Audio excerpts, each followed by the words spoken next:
Hello student, मैं राजकुमार सैनी आप सभी छात्रों का राजस्थान अकेडमी चूरू द्वारा संचालित इस ऑनलाइन पाठ्यक्रम में हार्दिक स्वागत करता हूं। आज का हमारा टॉपिक रहेगा क्षेत्रफल व परिमाप। क्षेत्रफल का देखो मतलब ये होता है कोई समतल आकृति या समतल आकृति जितना स्थान घेरती है वह उसका क्षेत्रफल कहलाता है।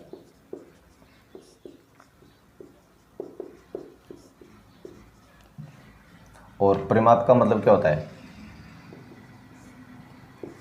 समतल आकृति के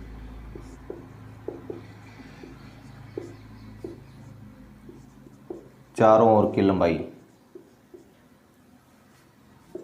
चारों ओर की लंबाई परिमाप कहलाती है।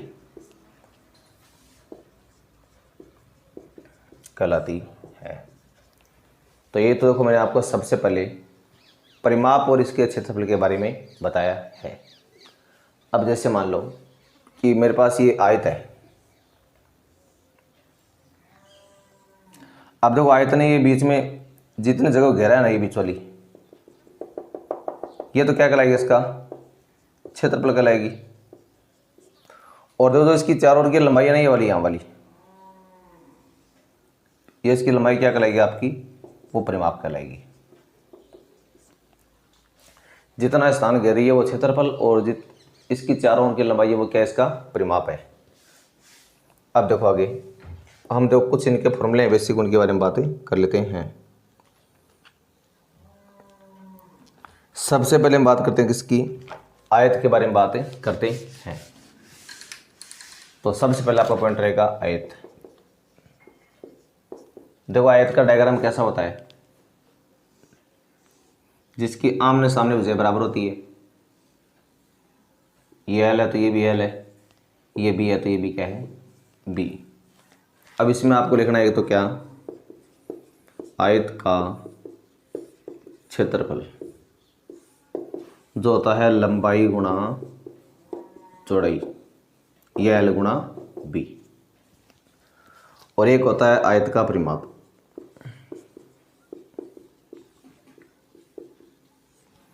जो होता है, तो वो परिमाप वाले चारों का योग है इनका, यानी L plus B plus L plus B, यानी दो ही तो एल होगी ना और दो ही बी होगी, अर्थात दो को बनाएगा अंदर क्या बचा? L plus B. या इसको आप यूँ मान लो, 2 गुणा लंबाई प्लस चौड़ाई। तो ये क्या इसका आयत का परिमाप है। अब आयत के बाद में आपका अगला पॉइंट आता है किसका? वर्ग का क्षेत्रफल आता है, ठीक है ना? तो वर्ग के बारे में देख लो। अभी जो वर्ग होता है देखो उसकी चारों भुजाएं बराबर होती है। जैसे मान लो ये भुजा ए है, ये भी ए है, ये भी क्या है? ए है। और जब आप क्या निकालते हो? वर्ग का क्षेत्रफल निकालते हो, तो इसका फॉर्मूला होता है भुजा गुणा भुजा होता है। या इसको आप ए गुणा ए मान सकते हो, या इसको आप ए स्क्वायर मान सकते हो। एक आता है वर्ग का परिमाप। वर्ग का परिमाप होता है 4 गुणा भुजा, यानी 4 ए मान सकते हो आप इसको। यानी 4 को जोड़ना है तो आपको ए प्लस ए 4 ही हो गया। तो ये आपने इसके बारे में भी सीख लिया है। उसके बाद देखो आपको एक समकोण त्रिभुज के बारे में भी याद रखना है। जैसे हम बात करते हैं किसकी? समकोण त्रिभुज के बारे में। समकोण त्रिभुज जो मान लो इस तरह से होती है, और जो समकोण त्रिभुज होती है इसमें देखो ये कोण हमेशा क्या होता है? 90 का होता है। ये ए बी और सी, ये आधार होता है, ये इसका लंब होता है और इसका कर्ण होता है। जब आप समकोण त्रिभुज का क्या निकालते हो, इसका जब आप क्षेत्रफल निकालते हो, उसका तो अलग रूल काम आएगा। तो क्या लिखना आपको, समकोण त्रिभुज का क्षेत्रफल, जो मेरे पास क्या होता है 1/2 गुणा आधार गुणा ऊंचाई। यह आधार का मतलब ये है, ऊंचाई का मतलब लंब, ठीक है ना। ये इसको आप लिख दोगे 1/2 b गुणा h। इसके अलावा आपको याद रखना है, एक इसमें लागू होती है आपकी पाइथागोरस प्रमेय भी लागू होती है। और उसमें क्या होता है, एक तरफ इधर तो आएगा कर्ण का स्क्वायर, एक तरफ आएगा आधार का स्क्वायर प्लस लंब के स्क्वायर का योग, ठीक है ना। ये होती है आपकी पाइथागोरस से प्रमेय। ये तो देखो मैंने इसके कुछ बेसिक फॉर्मूले बताए थे आपको। अब इनके अलावा देखो कुछ सवाल है, वो देख लीजिए आप।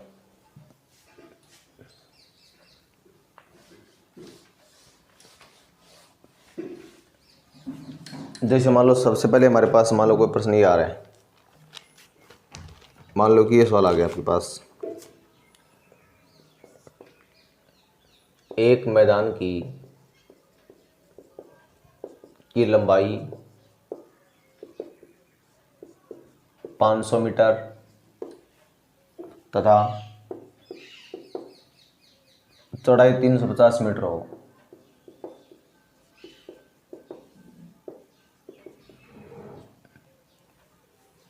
तो उस मैदान का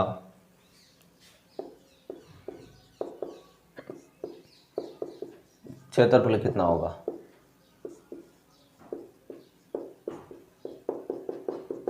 मतलब ये प्रश्न आ रहे हैं और ऑप्शन में आपके पास आ रहा है मतलब क्या 17,500 मीटर स्क्वायर, और बी ऑप्शन में आ रहा है 175,000, और सी में आ रहा है 35,000, और डी में आ रहा है 1750 मीटर स्क्वायर। अब देखिए इसको करना कैसे आपको हल। तो देखो लंबाई चौड़ाई दोनों अलग अलग है ना, तो वैसा वो क्या होता है, एक आयत होता है, और जिसमें लंबाई चौड़ाई दोनों बराबर होती है वो क्या होता है आपका हमेशा वर्ग होता है। तो यहाँ पर जब ये आयत है तो हमें क्या निकालना है, आयत का क्षेत्रफल निकालना है। तो लंबाई का मान तो हो गया 500 मीटर और चौड़ाई का मान हो गया 350 मीटर, और आप लिखो आयत का क्षेत्रफल, जो हो गया लंबाई गुणा चौड़ाई, यानी 500 गुणा 350, 0 0 0 और 5 5 25, 2 15 2 17 मीटर स्क्वायर, यानी 1,75,000 आपको प्राप्त हो गया। तो ऑप्शन क्या हो गया इसमें आपका बी ऑप्शन राइट हो गया है। इसी तरह आप देखो कुछ और किसने उनको आगे देखिए, जैसे हम प्रश्न संख्या 2 काम लेते हैं। इसमें आ रहा है मेरे पास एक आयत की लंबाई, एक आयत की लंबाई 24 मीटर तथा चौड़ाई 18 मीटर है। तो उस आयत का परिमाप कितना होगा, परिमाप कितना होगा। तो देखिए लंबाई का मान तो आ रहा है 24 मीटर, चौड़ाई का मान आ रहा है 18 मीटर, और आप उसका परिमाप निकालना है। तो जो आयत का परिमाप है वो क्या होता है, 2 गुणा लंबाई प्लस चौड़ाई। लंबाई का मान 24, चौड़ाई का मान 18। देखो इन दोनों को आप जोड़ लो, तो 4 8 12, 80 1 3 1 4, 42 हो गई, और आगे 84 मीटर। तो ये आपने इसका क्या प्राप्त कर लिया है, जो परिमाप था वो आपने प्राप्त कर लिया है। इसके बाद देखिए आप कुछ और प्रश्न, जैसे मान लो हमारे पास आ रहा है प्रश्न 3 का, मान लो एक मैदान की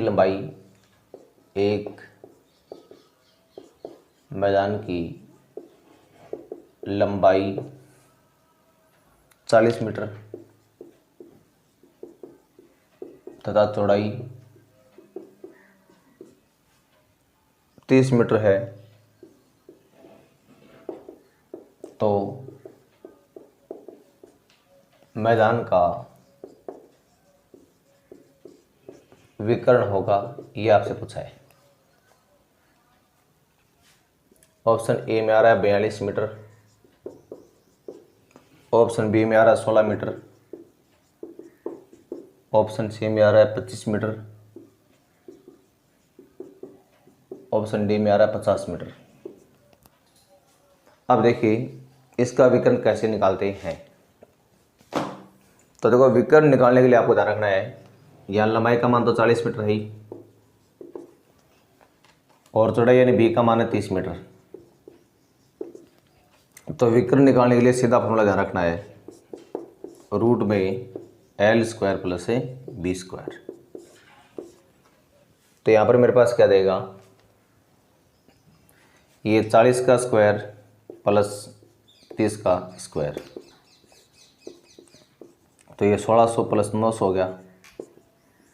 तो यार कितना 2500 आ रहा है, ये इसका हो गया 50 मीटर। तो ऑप्शन आपका डी इसमें क्या हो गया, राइट हो गया है। तो आज हमने ये इसके बारे में कुछ बेसिक बातें और कुछ क्वेश्चनों का दिन क्या है, बाकी जो बातें हैं वो हम नेक्स्ट वीडियो में करेंगे।